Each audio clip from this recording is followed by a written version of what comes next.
اور عزیزان محتشم، ایک حدیث کے الفاظ ہیں جسے حضرت زید بن ثابت رضی اللہ تعالیٰ عنہ آپ روایت کرتے ہیں کہ حضور سید عالم صلی اللہ علیہ وآلہ وسلم ارشاد فرماتے ہیں اللہ تعالیٰ اس وقت تک اپنے بندے کے کام میں مدد کرتا رہتا ہے، اس کی مدد میں رہتا ہے جب تک وہ اپنے بھائی کی مدد کرتا رہتا ہے۔ بندہ بندے کی مدد کرتا رہتا ہے، اللہ پاک اس کی مدد کرتے رہتے ہیں۔ تو کتنی بڑی اچیومنٹ ہے اور کتنا بڑا اجر ہے اور ریوارڈ ہے اور صلہ ہے کہ ادھر بندہ بندے کے ساتھ تعاون کرتا ہے، اللہ پاک اس کے بدلے میں اس کے ساتھ تعاون کرتا ہے۔ تو آؤ دوستان گرامی قدر، ایک حدیث کے الفاظ ہیں سید عالم صلی اللہ علیہ وآلہ وسلم سے، حضرت عبداللہ بن عمر رضی اللہ تعالیٰ عنہ آپ روایت کرتے ہیں کہ حضور نبی کریم صلی اللہ علیہ وآلہ وسلم ارشاد فرماتے ہیں اللہ کی کچھ مخلوق ایسی بھی ہے،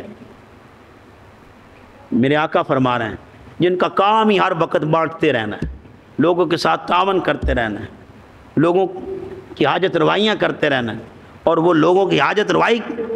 اللہ پاک نے ان کو پیدا ہی اس کام کے لیے فرمایا۔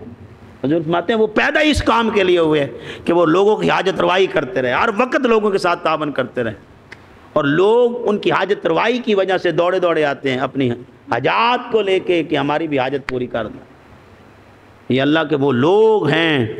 میرے آقا رحمت صلی اللہ علیہ وسلم ارشاد فرماتے ہیں اللہ پاک ان سے عذاب کو ٹال دے گا اور عذاب سے ان کو محفوظ کر دے گا۔ بدلہ کیا ہے؟ کس بات کا بدلہ ہے؟ اب ان سے عذاب کو ٹالا جا رہا ہے، وجہ صرف ایک ہی ہے کہ وہ لوگوں کی حاجت روائیاں کرتے رہتے ہیں، ہر وقت لوگوں کے ساتھ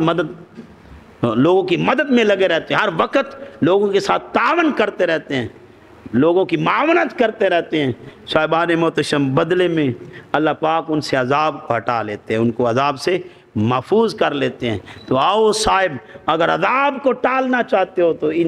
اس میدان میں داخل ہو جاؤ، اللہ پاک ہمیں ان لوگوں میں شامل فرمائے۔ یہ اللہ کے انعام یافتہ لوگ ہیں جن کا کام ہی صرف لوگوں کی حاجت روائی کرنا۔ میں نے صاحب سنا ایک ادیب رضوی صاحب ڈاکٹر ہیں SIUT کے، یہ کراچی میں ہاسپٹل ہے، کہتے ہیں یہ 80 سال سے زائد ان کی عمر ہے۔ ایک لڑکا بتا رہا تھا، وہ کہہ رہا تھا کہ پیر صاحب وہ ایسے دوڑتے ہیں لوگوں کی حاجت روائی کے لیے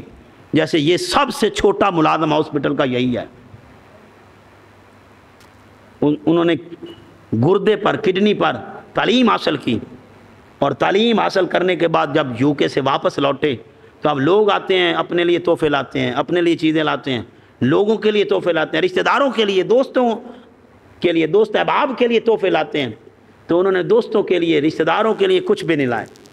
کہتے ہیں کہ وہ جب آئے تو انہوں نے کنٹینر بھر کے سرجیکل گوڈز کے لائے۔ آج تک وہ بندہ اسی بات پر کام کر رہا ہے اور لوگوں کے گردوں کو ٹرانسپلانٹ کرتا ہے اور فری میں کرتا ہے، اور تا حیات اس کی میڈیسن میں جانتا ہوں یہ 35 سے 50 ہزار کے قریب آتی ہے ہر منتھ کی دوائی۔ جب تک بندہ جس کا گردہ تبدیل ہو چکا ہے، ٹرانسپلانٹ ہو چکا ہے، اس کو ساری زندگی دوائی کھانی پڑتی ہے، اور جتنے بھی آج تک انہوں نے ٹرانسپلانٹ کیے ہیں تا حیات ان کی دوائی وہ بندہ پرووائڈ کرتا ہے، وہ مہیا کرتا ہے، اور سارا دن ہاسپٹل میں یوں دوڑتا ہے۔ ہر دکھی دل کا سارا بنتا ہے۔ تو صاحبان محتشم ذہن نشین کر لیں، جب مجھے بات کی گئی میں نے کہا اللہ اس بندے پر کروڑہا رحمتیں نازل فرمائے، اور اللہ پاک ہمارے ملک میں ایسے اور ہزاروں بندے پیدا فرمائے تاکہ وہ لوگوں کے ساتھ معاونت کرتے رہیں۔ آج دوستان گرامی قدر ذہن نشین کر لیں، وہ لڑکا جو بتا رہا تھا اس کا باپ بھی اسی مرض کا شکار ہوا اور وہ اس دنیا سے رخصت ہو گیا۔ کہ مجھے کسی نے بتایا اب بندہ تو افورڈیبل ہی نہیں، یہ کام مڈل مین کے لیے بھی مشکل ہے، غریب آدمی کے لیے بھی مشکل ہے، تو یہ بہت مشکل کام ہے غریب آدمی سے افورڈ کر سکے۔ تو اب یہ مشکل تھا کہ میرے لیے مشکل تھا، میں تو سوچ رہا تھا میرا کیا بنے گا۔ جوان ہے وہ لڑکا، میرے سے بھی چھوٹا ہے، جوان ہے، لیکن جب اس نے اس کی بات کی تو وہ دعائیں بھی ساتھ دے رہا تھا۔ اللہ اس پر کروڑہا رحمتیں نازل کرے کہ ایک اس کی دعائیں نہیں تھی، پورے گھر والوں کی دعائیں تھی۔ تو صاحب ذہن نشین کر لیں، وہ کیا شاعر نے کہا، نہ جانے کون رکھتا ہے دعاؤں میں یاد، ڈوبتے ہوئے کو سمندر اچھال دیتا ہے۔ اور میرے آقا جانی فرماتے ہیں عدم موجودگی میں کوئی دعا کرتا ہے تمہارے حق میں، یا کوئی بھی کسی کی حق میں دعا کرتا ہے، اس کی عدم موجودگی میں وہ موجود نہیں پھر بھی دعا کرتا ہے، تو یہ دعا اللہ جلدی قبول کرتے ہیں۔ دوستان گرامی قدر، آؤ لوگوں کے ساتھ تعاون کیا کرو، لوگوں کے ساتھ محبت کیا کرو، ان کے عیبوں پر پردہ ڈالا کرو، ہمیشہ لوگوں کے ساتھ بھلائیاں کرتے رہو، لوگوں کے ساتھ بھلائیاں کرتے ہو۔ تم سے بہترین شخص وہ ہے، آقا جان فرماتے ہیں،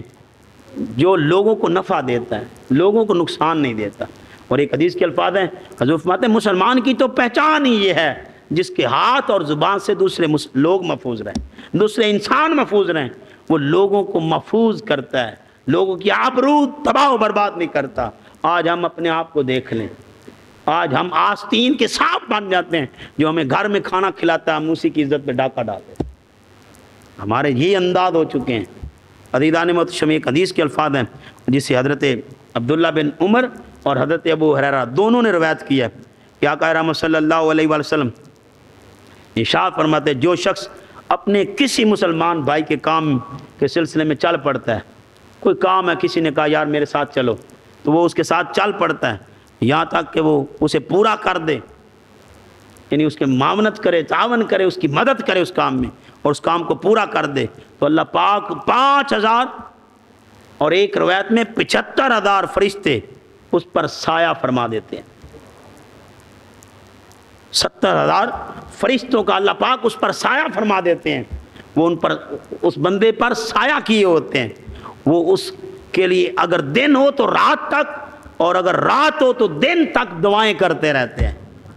75,000 فرشتوں کو یہ ڈیوٹی لگا دیتا ہے کہ میرے اس بندے نے بندے کی مدد کی ہے، بندے کی خاطر چل پڑا، اس نے کہا یار یہ کام ہے چلیں ہم فلاں جگہ چلتے ہیں، اس نے کہا چلو چلیں، تو اب وہ چل پڑا۔ تو دوستان گرامی قدر ذہن نشین کر لیں، میرے آقا جانی فرماتے ہیں فرشتے اس پر سایہ فگن رہتے ہیں، اور اللہ پاک 75,000 فرشتوں کا سایہ اس پر فرما دیتے ہیں، اور اس پر وہ فرشتے رحمتیں بھیجتے ہیں، اور اس کے اٹھنے والے ہر قدم کے بدلے میں اس کے نامہ اعمال میں ایک نیکی لکھ دی جاتی ہے۔ اب وہ بندے کے ساتھ چل پڑا، اس کی معاونت کے لیے، اس کی مدد کے لیے، قدم قدم پر نیکی ہے، وہ جتنے قدم اٹھائے گا ہر قدم کے بدلے میں ایک نیکی لکھ دی جائے گی، اور اس کے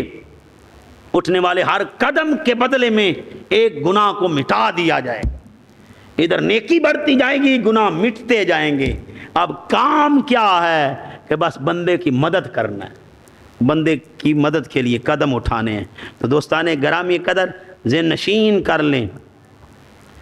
حضرت عقبہ بن عامر آپ روایت کرتے ہیں کہ جو بندہ کسی کے گناہ کو دیکھے اور اس کو چھپا لے، اس کے اوپر پردہ ڈال دے، تو اس کو ایسا اجر اللہ عطا کرتا ہے جیسا ایک زندہ درگور بچی کو زندہ کر دیا، اتنا اجر عطا کرتے ہیں۔